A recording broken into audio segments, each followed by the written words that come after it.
Bhuvaneswari madam ఉన్నారు కదా, నారా చంద్రబాబు నాయుడు గారి భార్య, ఆమె ఇక్కడ బొమ్మ వేసుకొని సైకిల్ బుక్ గుర్తు వేసుకొని చెక్కులు బుక్కు పెట్టుకొని వెళ్తుంది రోడ్లు ఎమ్మటి. కొన్ని ఏళ్ళకి వెళ్ళిపోయి ఈశ్వర్ వినాలి నువ్వు 3 లక్షలు ఇస్తా ఉంది. ఎందుకు ఇస్తున్నావమ్మా 3 లక్షలు పక్కన వాళ్ళు పార్టీ వాళ్ళని పెట్టుకోనంటే, మా ఆయన్నే అరెస్ట్ చేసినప్పుడు ఆ జైల్లో పెట్టినప్పుడు టపా మని 100 మంది చచ్చిపోయారయ్యా, అందుకని చచ్చిపోయినందుకు 3 లక్షలు. ఓరడి అమ్మాయి, ఓరే నాయన, ఎంత డ్రామా అన్నా. భారతదేశ జాతిపతి ఎవడు? మహాత్మా గాంధీ ఎన్నిసార్లు జైల్లో పెట్టారు? ఒకడన్నా చచ్చాడా?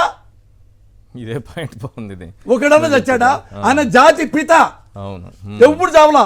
ఈ పిత 100 మంది చచ్చిపోయారు. కానీ వీళ్ళు ఇప్పుడు ఎక్కడ దాక్కున్నారు? ఎక్కడ దాక్కున్నారన్న ఈ ఎలక్షన్ కమిషనరు? ఈవెవరు? ఎందుకు 3 లక్షలు పంచుతుంది? నిమ్మగడ్డ రమేష్ కుమార్ కంప్లైంట్ ఇవ్వచ్చు కదా, 3 లక్షలు, అది కూడా టీడీపీ క్యాండిడేట్స్ పక్కన ఉన్నారు. ఆమె పక్కన ఆమెమో టీడీపీకి సంబంధించిన సింబల్ పెట్టుకుంటుంది, క్యాండిడేట్స్ పక్కన పెట్టుకుంటుంది. 3 లక్షల రూపాయలు చెక్కు. ఏది మనకి ఎలక్షన్ టైంలో ఈ రూల్స్ అన్ని ఇప్పుడు రావా? నిమ్మగడ్డ గారికి తెలియాలి కదా. ఇప్పుడు అతను చెప్పాడు కదా, సిటిజన్ ఫర్ డెమోక్రసీ పెట్టాడు కదా, అది అందరికి వర్తిస్తుందిగా. అంటే మా కమ్మాళ్ళకి వర్తిస్తుందయ్యా. ఆయన కమ్మాడు, చంద్రబాబు గారి ఫ్రెండ్, ఆయన కమ్మాడు. ఏమైంది? They can do anything. మరి వాడికి సిగ్గుంటే ఎందుకు 3 లక్షలు? ఏమై చంద్రబాబు జైల్లో అరెస్ట్ చేస్తే చచ్చిపోతాడా? నేను ప్రపంచంలో ఫస్ట్ టైం చూస్తున్నాను నాన్న.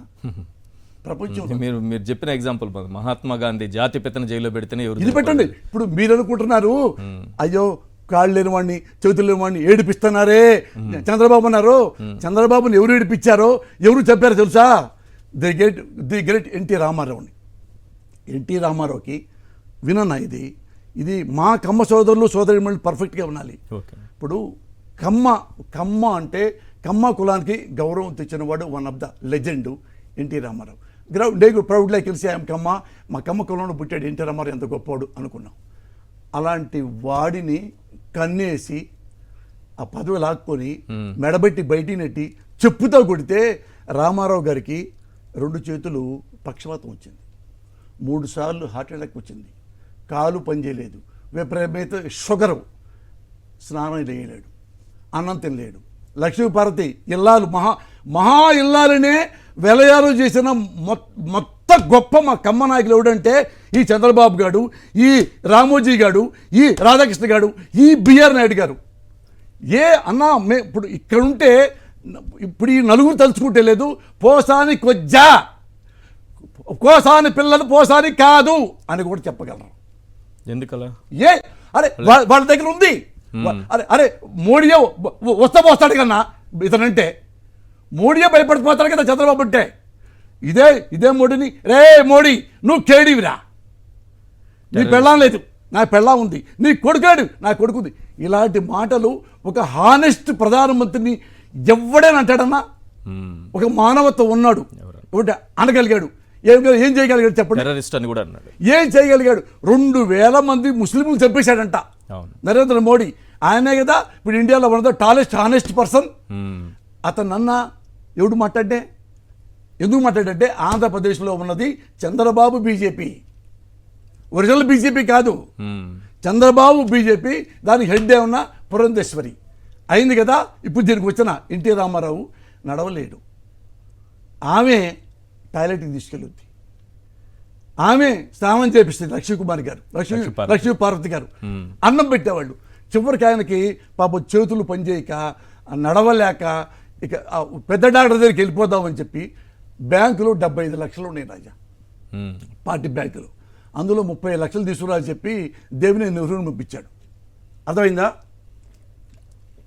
ఆ డబ్బులతో కొన్ని ఈ జబ్బుకి కొన్ని విజయవాడ వెళ్ళి మీటింగ్ పెట్టుకుంటే బ్యాంకు మేనేజర్ అనేవాడు ఎమ్మటే సీఎం ఆఫీస్ ఫోన్ చేసి చంద్రబాబు నాయుడు గారికి, ఏమండి రామారావు గారు 30 లక్షలు తీసుకుంటున్నారు, ఆరోగ్యం ఏదో హాస్పిటల్లో జాయిన్ అవ్వడానికి తీసుకెళ్తాడు. ఎమ్మటే ఏమన్నాడు తెలుసా? ది గ్రేట్ చంద్రబాబు నాయుడు వాడికి పైసా ఇవ్వట వాడన్నా. వింటున్నాను మా కమ్మ సోదరి మనులు నన్ను నమ్మండి, ఒక్క మాట అబద్ధం ఎప్పుడు చెప్పినా కానీ నా చెప్పుతో కొట్టండి. కమ్మ సోదరి మళ్ళారా, మన కమ్మ నాయకుడు ఎంత దుర్మార్గుడు కూడా చెప్తాను కూర్చా. వస్తే వాడికి చెక్కు ఇవ్వదాం, వెంటనే కోర్టుకి వెళ్ళిపోండి. ఎమ్మటే కోర్టుకి వెళ్ళిపోయి ఇంజక్షన్ ఆర్డర్ తీసుకురండి, ఆ డబ్బులు తీయటానికి వీల్లేదు, చెక్కు ఎరకి పంపించండి అన్న. మనోడు ఎంత గ్రేట్ ఇప్పుడు తెలుసు, ఇప్పటివరకు తెలియదు మీకు. నేను చెప్తున్నా, షార్ట్ టైంలో 2-3 గంటల్లో 1-2 గంటల్లో కోర్టుకి వెళ్ళటం అయిపోయింది, ఇంజక్షన్ ఆర్డర్ అవుతాయి. కనీసం దాన్ని అప్లై చేయాలి, కోర్టుకు తీసుకెళ్ళాలి. అది 1 డేనా 2 డేనా 3 డేసా 4 డేస్, వెంటనే ఇంజక్షన్ ఆర్డర్. ఈయన టెర్రరిస్ట్ అయితే రామారావు గుండానా ఏం కాదుగా. అంటే ఆ డబ్బులు తీసుకుని హాస్పిటల్కి వెళ్తే మళ్ళీ ఆరోగ్యం బాగుపడతాడు, మళ్ళా కాళ్ళు చేతులు వస్తాయేమో, ఆ కొడుక్కి కాళ్ళు చేతులు రావడానికి వీల్లేదో రామారావు గారికి.